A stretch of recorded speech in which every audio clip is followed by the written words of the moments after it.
de Donald Trump a la Casa Blanca? Bueno, pues el próximo lunes iremos saliendo de dudas, mirando también a estas elecciones clave en Alemania, pendientes de lo que pase con Francia, también por supuesto con Reino Unido y con Keir Starmer. Si os parece, vamos a hablar precisamente ya de Donald Trump. Estamos a apenas a 4 días para que llegue a la Casa Blanca y empezamos a conocer alguno de sus planes. Hoy la agencia Bloomberg habla del plan secreto de Donald Trump para conseguir el fin del conflicto en Ucrania. Les contábamos ayer que ha cambiado los plazos, ha pasado de 24 horas, hablar de 100 días, incluso de 6 meses, una posición algo más realista del presidente electo de Estados Unidos, que ahora, Aníbal, nos sorprende de nuevo. Dice que para terminar el conflicto en Ucrania está planeando sanciones a gran escala contra Rusia. Tiene dos opciones. Una, suavizar las sanciones, sobre todo en lo que refiere al petróleo, es decir, suavizar las sanciones del propio Joe Biden del pasado viernes, y la otra son sanciones a gran escala, presionar más a Putin, presionar más a Rusia de esta forma. ¿Crees que puede ser la salida, la solución del conflicto, Aníbal? Sergio, tú sabes bien de que hace más de un año que vengo diciendo de que la propuesta de Donald Trump de solucionar este conflicto entre Rusia y la OTAN con Ucrania era imposible de solucionar en 24 horas, en 48 horas o en un mes si quería. Era imposible. No, él no tenía esa varita mágica, lo veníamos diciendo hace mucho tiempo. Todo el mundo lo entendió y ahora estamos corroborando perfectamente que era imposible. Solo fue un juego de palabras para él poder conseguir votos para su selección y bueno, etcétera, etcétera. Lo que viene al asunto hoy es de que el señor Donald Trump reconoce y sabe que no puede resolver este conflicto en 48 horas ni en 24 horas y que necesita tiempo y espacio para conseguir de alguna forma seducir a Vladimir Putin. Para seducir a Vladimir Putin tiene que aceptar 10 puntos principales que hay en esas demandas de Vladimir Putin o de Rusia en su conjunto. Lo que son extremadamente difíciles de ser aceptadas por Occidente, principalmente por Reino Unido, Francia y Alemania, principalmente. Lo que esto hace que se mantenga a esa Ucrania totalmente neutral, desarmada prácticamente, armada solamente con lo necesario para mantener un cierto orden interno y de alguna forma proteger su Estado, pero no un armamento que pueda nuevamente volver a pensar en atacar a Rusia. Eso va a ser muy discutido, al punto tal de que mismo lo digo ahora, veo tan difícil esa solución negociada de que Rusia va a tener en su momento que que escoger en avanzar hacia Odessa para cerrar ese capítulo y poder llegar hasta Transnistria, siempre y cuando no haya aceptación en esas negociaciones. La OTAN no quiere aceptar de ninguna manera que perdió este conflicto con Rusia. No, ya los escuchamos ayer, a Mark Rutte, hablando descaradamente de que Rusia perdió 700.000 bajas, que está destrozada, que está acabada, que no tiene cómo, en fin. Es lo único que oímos es propaganda, propaganda. En realidad aquí hay un ganador que es Rusia, tiene el 20 al 23% del territorio ucraniano bajo su cuidado, de alguna forma, para decirlo, hasta que no quede legalmente claro cómo quedan esos territorios en el futuro. Crimea sabemos que no va a volver nunca más para Ucrania, eso ya lo sabemos, no va a volver nunca más para Ucrania. Eso ya está hablado y finiquitado. Y con respecto a esa seguridad que pide Ucrania, la misma seguridad pide Rusia, de que la OTAN no se quede en las fronteras con armamento que pueda agredir directamente a Rusia. Y como se decía hoy también en negocios, Sergio, quiero aclararlo también, de que es una realidad. El hecho de que Rusia lo está exigiendo de Ucrania puede lógicamente pedir mañana de que Finlandia no tenga esos misiles de largo alcance norteamericanos o británicos y que Lituania, Estonia tampoco los tengan. Puede pedirlo también, puede pedirlo. Porque, como lo decíamos hace poco, no sería lo mismo para Estados Unidos tener misiles de largo alcance rusos en el Caribe, por ejemplo, en cualquier nación caribeña que esté dispuesta a albergar esos misiles, y siendo una amenaza constante y permanente para Estados Unidos. Si Estados Unidos no lo puede aceptar, entonces tienen que entender de una vez por todas que Rusia tampoco tiene por qué aceptarlo. Y no nos olvidemos de esa confraternización que hay entre Rusia, China, Corea del Norte e Irán, que eso los empodera más, les da mucho mayor fuerza para poder exigir ciertos cambios en las políticas internacionales de Estados Unidos principalmente y directamente en la OTAN. Tú, Sergio, por favor. Bueno, pues ayer contábamos la exigencia de Vladimir Putin, decía, como bien nos estaba comentando ahora Aníbal, que Ucrania debe ser neutral, que nunca podría entrar en la OTAN, es una de las líneas rojas de Vladimir Putin, y hoy conocemos cuál es un poco la respuesta, cuál es el plan de Donald Trump. Habla de sanciones a gran escala, dos opciones, o sanciones a gran escala o suavizar las sanciones de Joe Biden. Quiere de alguna forma ganar influencia con Rusia.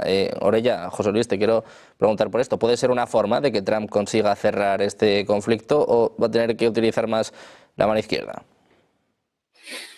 Hombre, claramente él a la hora de negociar le gusta hacerlo desde una posición de fuerza, pues eso está también variando un poco de esa manera el cómo poder realizarlo, demostrando una fuerza a nivel militar, a nivel de presión por todos los lados, que pueda más o menos orientar o obligar a un Vladimir Putin a aceptar sus exigencias, con las consecuencias que estamos viendo por todos los lados, que es la entrega absoluta de Rusia al mundo asiático, a una alianza, se puede decir, larga con la República Popular China, algo que no creo que quiera, y por tanto, bueno, también tiene que andar trasluciendo por el otro lado cómo puede, de una manera, bueno, pues sin traicionar las cuestiones con Ucrania, bueno, pues intentar de alguna manera separar un poco ese proceso a largo plazo de alianza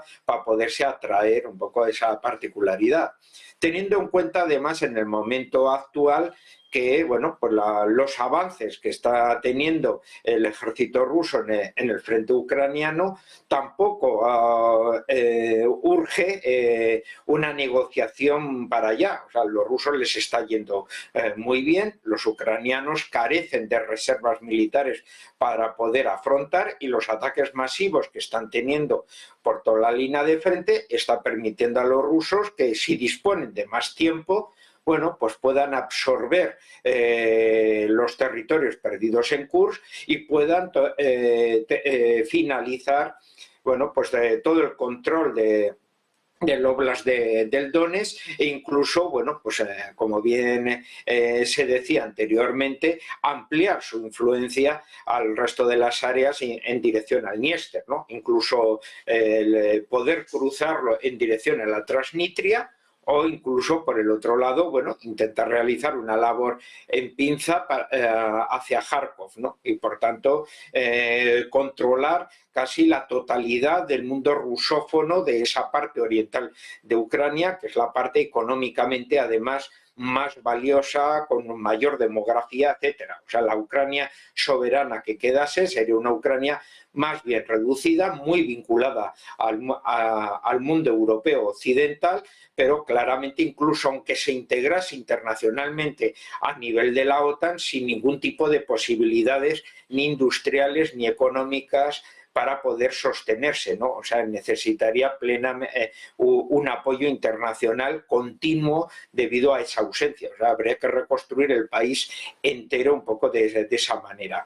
Así que habrá que prestar muchísima atención a cómo se van desarrollando las cuestiones encima de la mesa, con las circunstancias en las cuales ellos vean, como bien ha dicho Aníbal anteriormente, bueno, pues ya Estados Unidos históricamente permitió el mantenimiento de una Cuba comunista siempre y cuando los soviéticos no pusieran su armamento ofensivo en la isla caribeña. Del mismo modo, bueno, Vladimir Putin en su versión nacionalista está exigiendo que no puede permitir material agresivo que en menos de 10 minutos, sin ningún tipo de freno por sus antiaéreos, puedan amenazar sus principales urbes, ¿no? Así que estamos en unas situaciones difíciles de entender, que en muchos casos será lo que está debajo de la mesa, ¿no? El tema de las sanciones, la verdadera salud de la economía rusa, cómo puede mejorar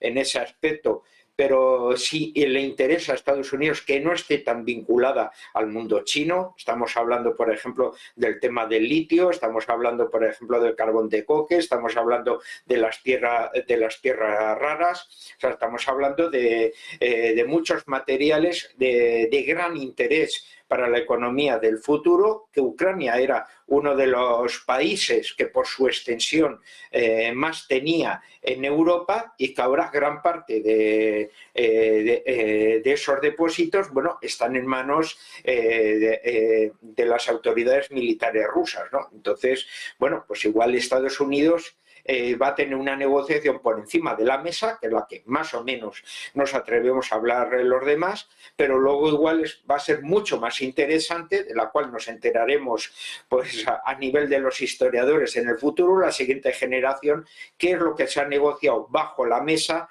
verdaderamente a niveles económicos, ¿no? Porque si Rusia no tiene tamaño ni por su presupuesto militar ni nada con respecto a Estados Unidos, ojo, porque los BRICS sí están comportándose como un protagonismo fuerte y por tanto no solo son una alianza de tipo económico, sino que tienen flexibilidades en todo, y tampoco Donald Trump, que en ese aspecto está en plena negociación, le interesa que la Federación Rusa ponga al 100% todo su futuro exclusivamente en el ámbito del Pacífico, de Asia, cuando el principal enemigo señalado por él es la República Popular China, ¿no? Bueno, pues Donald Trump, que está apenas a unos días de tomar el cargo y que también está poniendo las cartas sobre la mesa. Luis, te quiero preguntar por esto. Esta información es precisamente aportada ahora mismo de la agencia Bloomberg, que habla de que Trump quiere presionar a Rusia. También, ojo, habla de Irán o de Venezuela y dice, bueno, pues que busca más sanciones petroleras, más presión, o hacer todo lo contrario, suavizar un poquito, sobre todo las últimas medidas de Joe Biden. ¿Puede ser una forma de negociar con Rusia o crees que puede enfadar aún más a Vladimir Putin? Hombre, todo lo que sea aflojar esa cuerda sobre el cuello de Rusia, yo creo que no tienen por qué molestar en el Kremlin, siempre y cuando haya una voluntad real de que haya una distensión, un deshielo de las relaciones, de empezar no desde cero, porque recuperar la confianza pues es complicado, pero sí que con esta nueva administración pues puede haber un tiempo nuevo. Yo creo que por esa parte podemos tomarlo así. Sería lo contrario, obviamente, algo que incrementaría más la tensión, ¿no? El apostar por ese refuerzo de las sanciones a Rusia, pero yo creo que de momento lo que estamos viendo, tanto por parte del equipo negociador, las declaraciones que ha ido haciendo Vladimir Putin y los puntos que tenemos sobre la mesa van totalmente dirigidos a una mejor, no relación, porque quizá no sea la palabra adecuada, el calificativo más idóneo, pero sí a una relación por lo menos existente, ¿no? Muy diferente a la que han podido tener Biden y Vladimir Putin.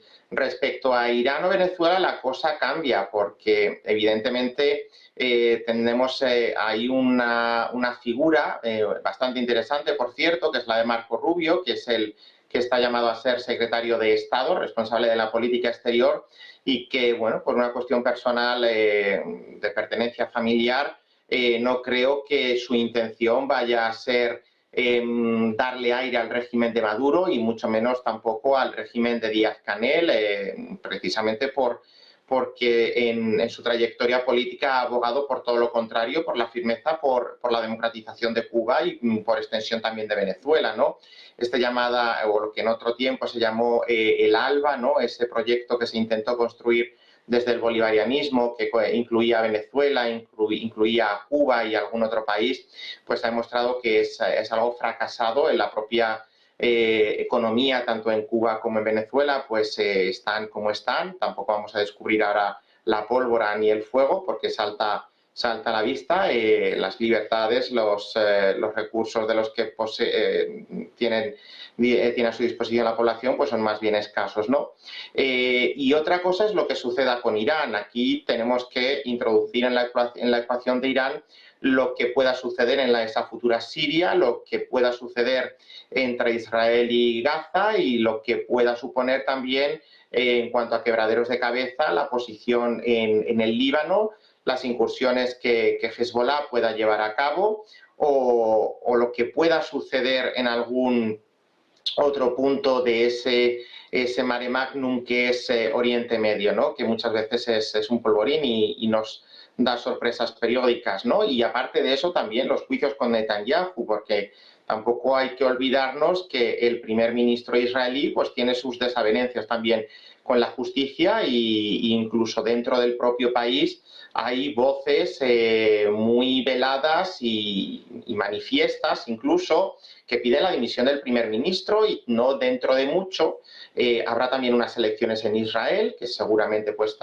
acaben con una ventaja de Netanyahu porque tal y como está configurado en los últimos años la tendencia electoral, bueno, pues habría que armar una coalición muy plural, muy heterogénea para poder desbancarle como sucedió hace unos años con Naftali Bennett y Yair Lapid, ¿no? Pero es una posibilidad que también podría darse. No hay nada seguro en Oriente Medio y con Irán, siempre y cuando siga apostando por una línea de confrontación con Occidente, con Estados Unidos, mediante ese ataque a Israel, pues sí que ahí vamos a ver una posición mucho más férrea. Estados Unidos nunca va a dejar de respaldar, bueno, nunca, en la vida lo único seguro es que algún día dejaremos este mundo, ¿no? Pero por lo demás, siempre Estados Unidos ha respaldado a Israel, lo esperable y seguramente que aquí no nos equivoquemos es que siga haciéndolo, cambie la administración que cambie, pero lo que sí que está claro es que con Donald Trump no va a haber un relajamiento en el apoyo a Israel, sino todo lo contrario.